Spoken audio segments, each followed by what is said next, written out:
Hi, I'm Aiman, and welcome back to one of my auto repair videos. In this video, I'm going to show you how to replace the front brake pads, the left and the right, on a Honda CRV 2014, which also applies to 2011 to 2016 models, which are 4th generation. Alright, so obviously before you get to the brake pads, you have to take off the tire. And if you want to see me doing that, or you want to know how to do it, I have a separate full video on how to remove and replace the brake pads and the rotors. So we'll link that down in the description below so you can check it out. Also keep in mind that the driver's side and the passenger side are the same procedure for replacing the brake pads. So we're actually not going to be showing you on the passenger side, or we might. We'll see. Alright, so before we can get started on removing anything, we're going to need to pop the hood to make sure that there's a lever behind here. We're going to pull it to make sure that the brake fluid isn't too full, because when we take out the brakes, we're going to have to slide the piston back, and in order to pop the hood, you have to reach under, feel for a lever, and then pull out. Take the arm, put it up. When we take out the, wait, nope, not here, this one. Don't mess that up. When we take out the brakes, we're going to have to push on the piston. That's going to push the fluid back up. We're going to go to the brake cylinder and just see if it's full.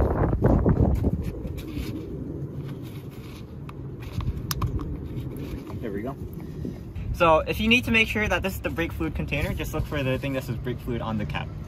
So if you look here, you can see like there's basically no fluid up here, which means that after we do this brake job, we're going to need to top that off. But for now, this is good. We want to make sure that there's not too much fluid inside the container before we start.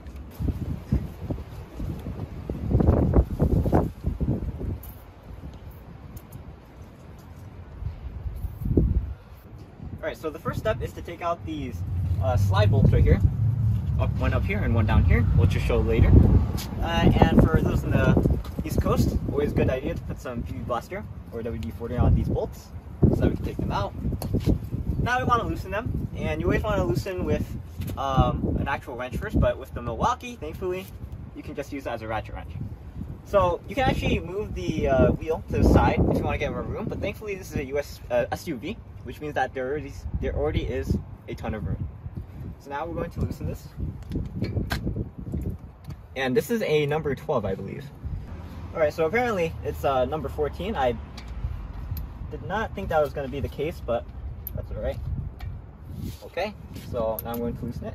Let me click it to the other side. Okay.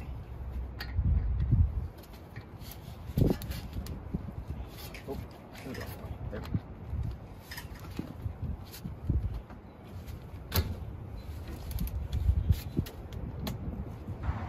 Alright, so after a couple of PV Blaster sprays and some hammer swings, we are able to loosen the bolts. You know, with a lot of videos by professionals, they always try to make it look clean. They try to get rid of the hard parts of the job, like trying to loosen rusty bolts. And that's what I sort of want to portray in this video. There are going to be some struggles when you're trying to replace parts in the car, and there's nothing you can do to change that. Okay.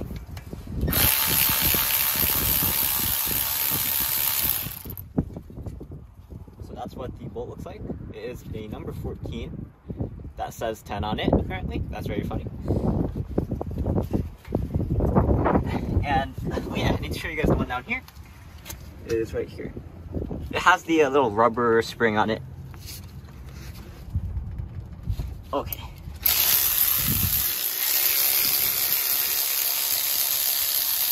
Okay.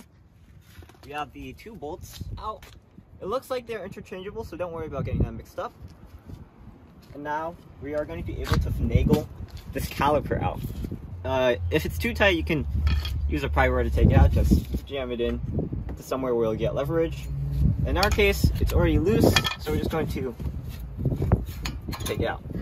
And when you take it out, you want to you can hang this and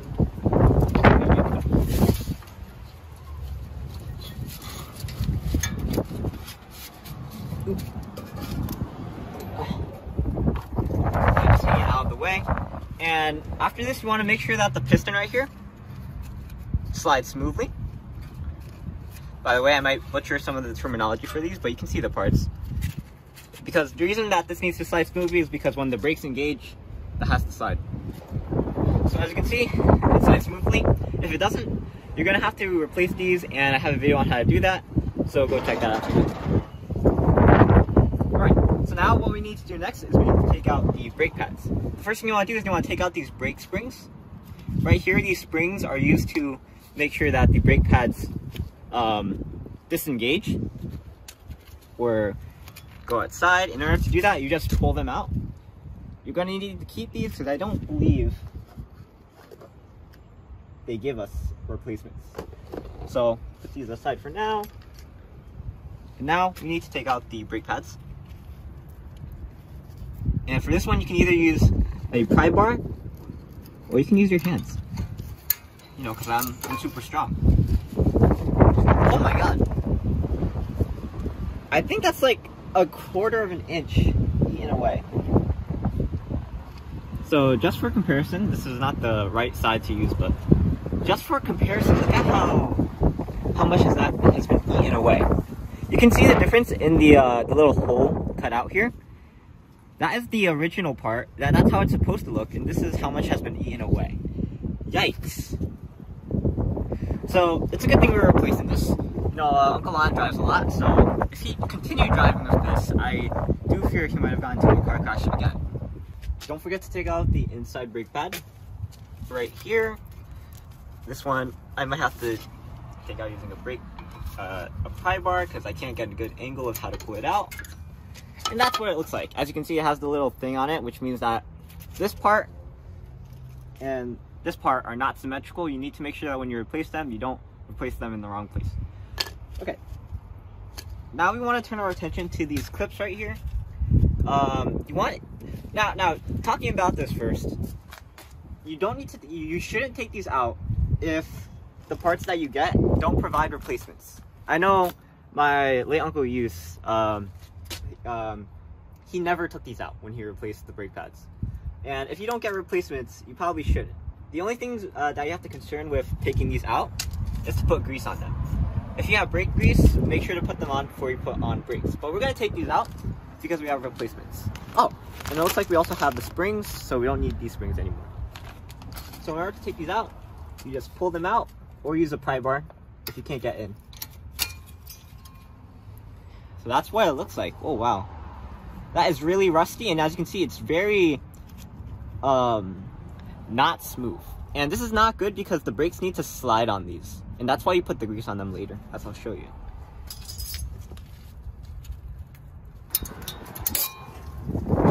There we go. That's what the top side looks like. That's what both of them look like together. And it looks like these parts are symmetrical. Okay. So now let's replace. Replacement is the reversal of removal. Okay, wait, what?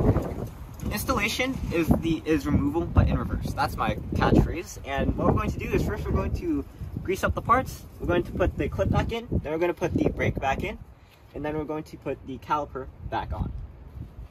Oh, we have to put the brake springs on. And then we're going to put the caliper on. And then we'll see. Okay, let's get to looking at the parts. To install the brake pads is fairly simple, fairly easy. It's just like how we removed it, but just to show it, first we need to install the clips. I should have done this with my gloves off, but you can put grease on these clips if you're interested, and we're probably going to end up doing this because this is a new car. So, first we'll put the clips on and then we'll grease them. And because they're symmetrical, we can just put them on at the same time. It doesn't really matter about distinguishing them. Okay, so now, wait, let me just make sure that they are the same, because I do believe that they are the same. Okay, now we're just going to put them on. They go on kind of like this. You want to make sure that the nub corresponds to this nub, and that this part right here goes to this part. Then you're going to want to angle it in there.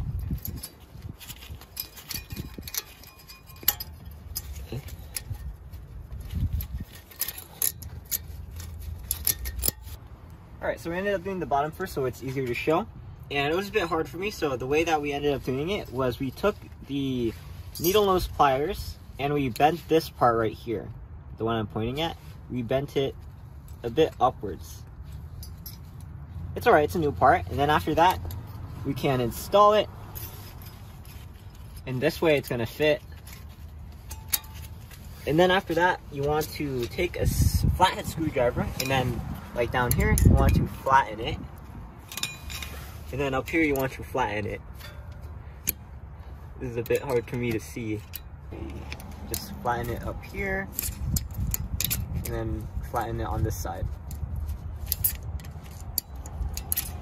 And that's probably the reason that most people don't replace these parts, because they're just so hard to replace. But like I showed you, there is a way to bypass that. After this, you want to put some brake grease on the sides where the brake pads are going to slide, and then put the brake pads. Alright, so as you can see, we have the grease put on the clips. And some people even put the grease on the ends of the pads.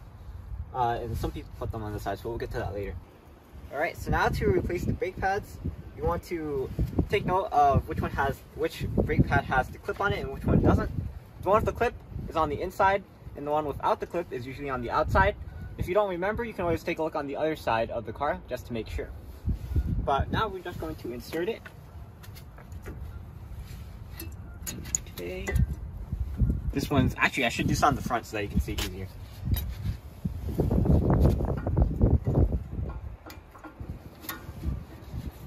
So we just need to finagle it into there, and then try to push it into the clip. This part is always going to be a bit difficult. Okay, so the best way to do this is to push the top first, and in order to do this, you need to push that spring back. So you want to push in and back. And then you want to do the same with the bottom. You want to push in and down.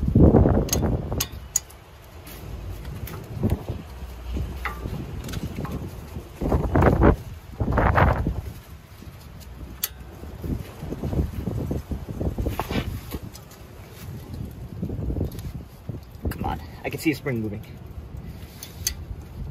There we go. Okay. Now we have the brake pushed in. Now we need to do it on the back side, which is the same procedure. So hopefully I don't need to push that spring back.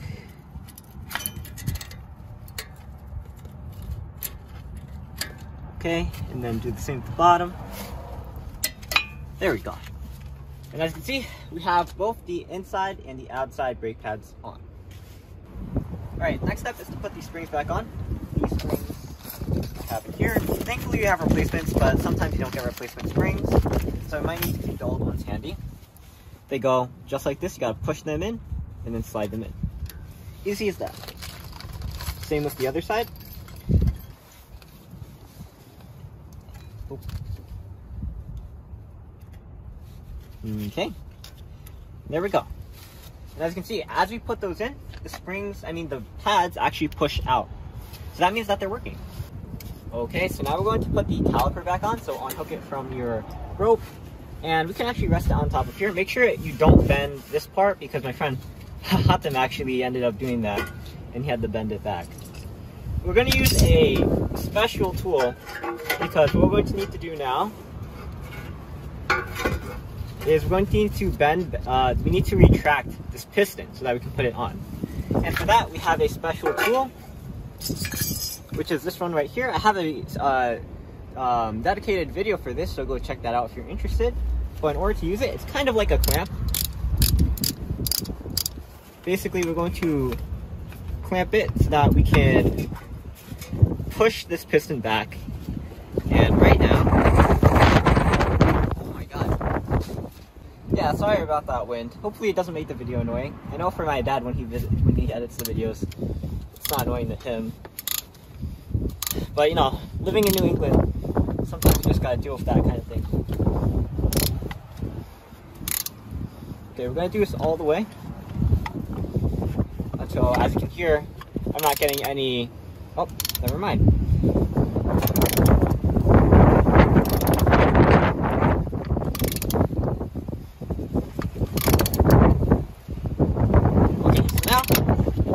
Go on it, No, I released it and then it got further in. Okay, so I heard a click, which means that it's probably flush now. So that means I'm going to take it out. Okay, so as you can see, the piston is now nearly flush. It's not completely flush, but that's good enough. Because what we're going to do now is we're going to surround the brake pads and we're going to install the caliper. Okay, there we go. Take the old bolts, put them back on. You only need to do it enough so that you can screw it in. And then take the other bolt, put it at the bottom. You might need to push the piston back in case you don't get it in on the first try. And as for tightening this, I do know that I'm not sure if it's for the front or the rear, but you need to take a open end wrench and you need to put it on this bolt right here. But we'll see if we need to do that in the end. I should probably use my ratchet wrench for this, but it's okay. Okay, so the torque for these is 36 foot-pounds. So we're going to need to take our torque wrench right here. And this is a number 14, I believe. That should be set to 36 foot-pounds. This is... Oh.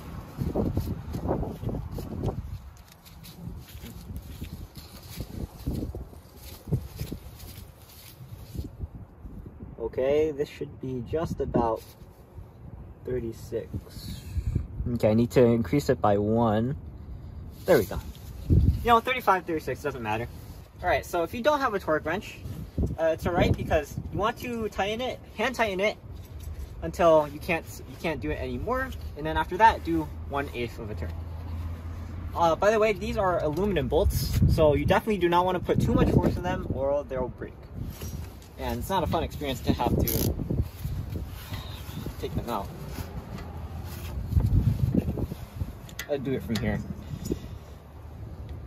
There we go.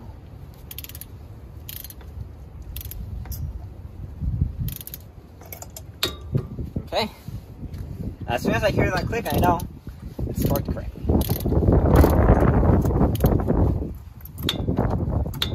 Okay, so we have both of these bolts torqued to 36 foot-pounds. After that, we want to make sure that everything else is good to go. But after that, I believe we finally replaced the entire brake pads. All right, next steps. By the way, I won't be doing more videos on the other side of the car because it's actually the same process, and I don't want to make the video too long and redundant. Wi-Fi costs money, and before you continue, you know, just go out for a drive. You want to make sure that everything is okay. First, you want to check the the brake fluid to make sure that it's not too full. If it's too full, take a paper towel and empty it. If it's too empty, you want to top it off. After that, you want to put this back on, obviously. Then after that, you actually want to you actually want to get in your car and then brake a few times to pump the fluid through. Make sure that it circulates. Then you can put your wheel back on, or you can do that before you pump it. It doesn't really matter. And then after that, take it for a test. Not drive on the street, but make sure you test it in your driveway. Because if you try to, if you did it improperly and you try to test it on the street, you're risking a lot of people's lives. So try to test it in your driveway, and then if everything goes well, you should be good to go. Make sure that you put your tire back on. Wait, actually, test it in your driveway with the tire on. Make sure that it's torqued after, and make sure that everything else is good to go. With that being said, if you want to watch the entire process of removing the brake pads and the rotor, we're going to have a video on that. If you're interested on just replacing the rotor, we're also going to have a video on that. And we're also going to do a video on removing and replacing the rear brake pads and rotor, so go check that out if you're interested in doing a full brake job, or you're just interested in replacing brakes. For now, I'm Aiman. Thanks for watching. Just like, comment, subscribe, and look at other videos on EyeOnAiman. And oh, by the way, Today I showed you how to remove and install the brake pads on a Honda CRV 2014, which applies to 2011, 2016, 4th generation models. And thanks for watching. Remember to watch my other videos on Hondas. I haven't done a lot of CRVs videos yet. I think this is actually my first one. I've done Civics, Accords, and Insights. So go check those out, and I'll see you there. But for now, signing out.